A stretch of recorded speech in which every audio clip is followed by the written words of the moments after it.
My name is Leo. My life is all about numbers. I'm a forensic accountant. For most people, that sounds about as exciting as watching paint dry. My wife, Isabella, was one of them. She called me my sweet, boring calculator. She said it with a smile, but I always sensed a hint of condescension in her voice. Isabella was my opposite. She was a firework in a world of gray everyday life. The owner of the most fashionable art gallery in town, she lived in a world of vernissages, champagne, and people whose names are printed in glossy magazines. I provided the foundation of our world, solid, reliable, invisible.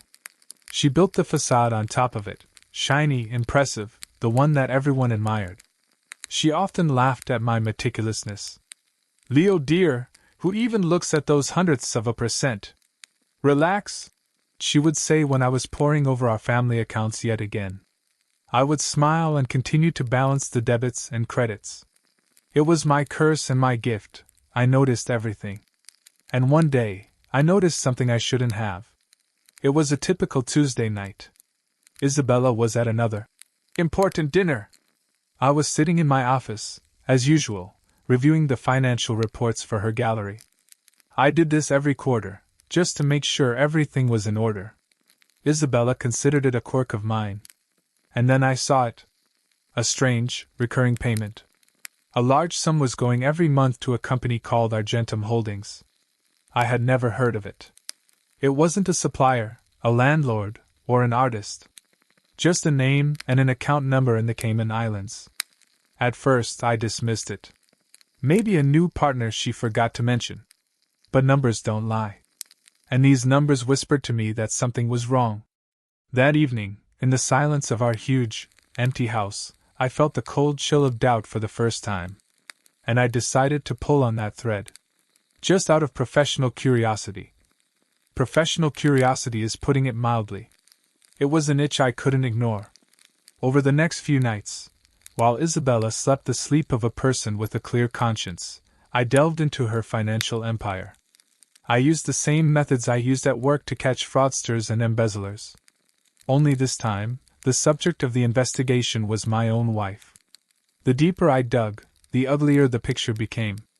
Argentum Holdings was just the tip of the iceberg. Beneath it lay a whole network of shell companies, offshore accounts, and fictitious transactions. The scheme was ingeniously simple and brazen. Isabella bought little-known works of art for next to nothing from her shady contact, a certain Marco. Then, using fake expert appraisals, she inflated their value on paper many times over. After that, the gallery sold these paintings to her own shell companies for huge sums of money. It was a classic money laundering scheme. Marco's clients received clean funds, and Isabella received a hefty percentage for her services. Her glamorous world, her expensive clothes, her generous donations, all of it was built on dirty money. And I, her boring calculator, was her cover. My impeccable reputation, my ability to conduct business with crystal clarity, all of it served as a screen for her criminal theater. The pain wasn't about the money.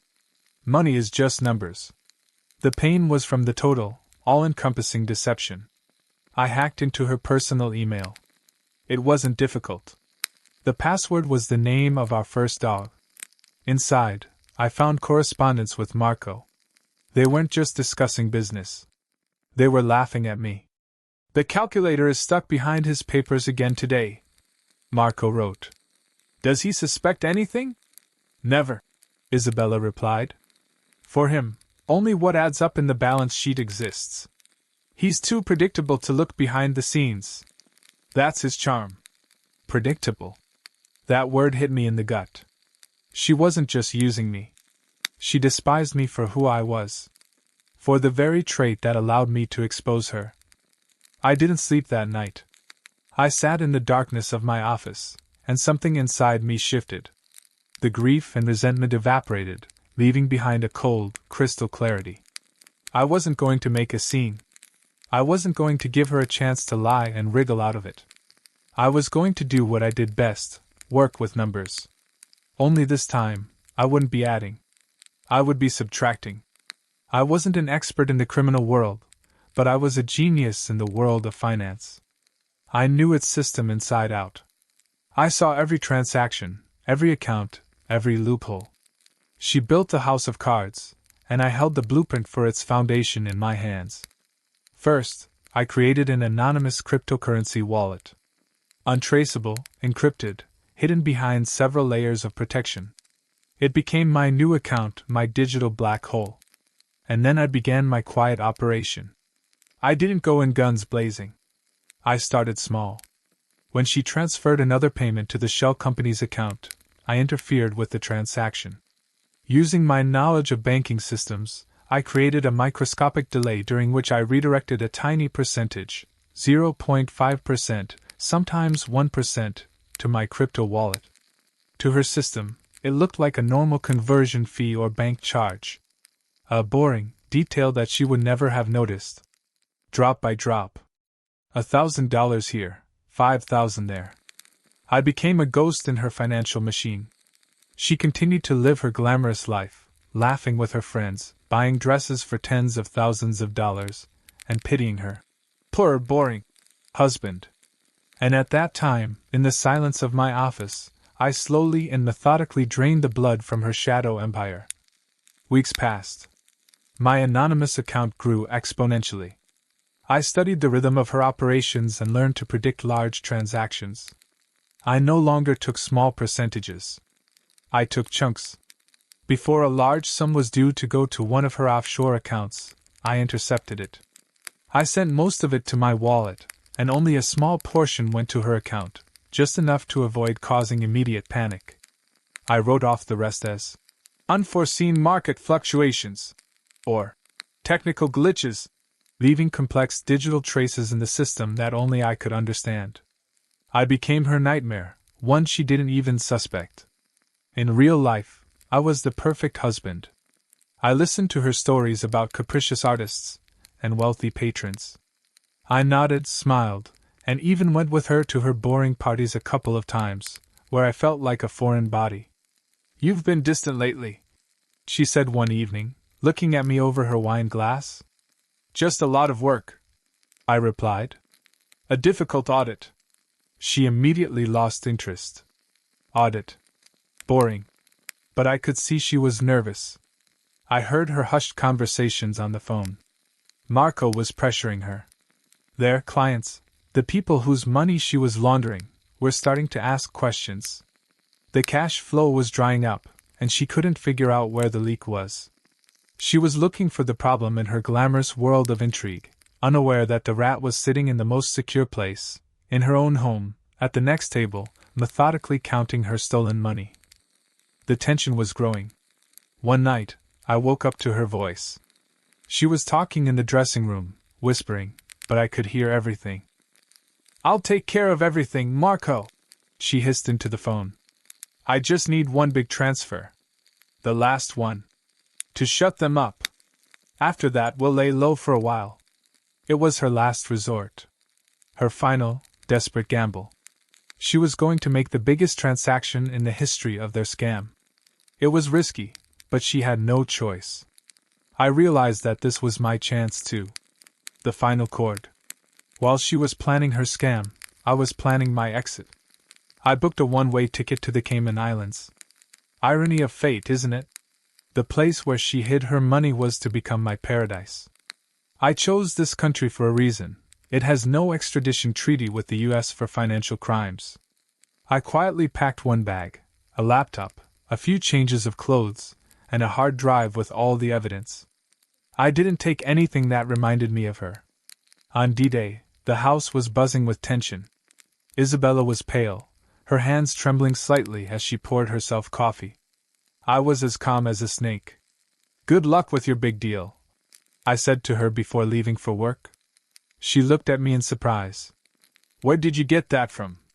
"You mentioned her in your sleep." I lied. "She seems very important." She forced a smile. "Yes. Very." I left. But not for work. I went to the airport. I sat in the airport business lounge, laptop on my knees, cup of coffee nearby. I was connected to a secure network and watching. I saw the money arrive in the transit account. $10 million. Her last hope. She pressed the transfer button. For a few seconds, the money hung in digital space. That was enough for me. With one click, I redirected the entire amount to my crypto wallet. With another, I sent an anonymous, encrypted letter to the IRS and the FBI. The letter contained all the information: account numbers, names of front companies, names, dates. A complete map of her criminal empire. I gave them everything they needed to destroy her. Everything except one thing: the location of the missing 10 million.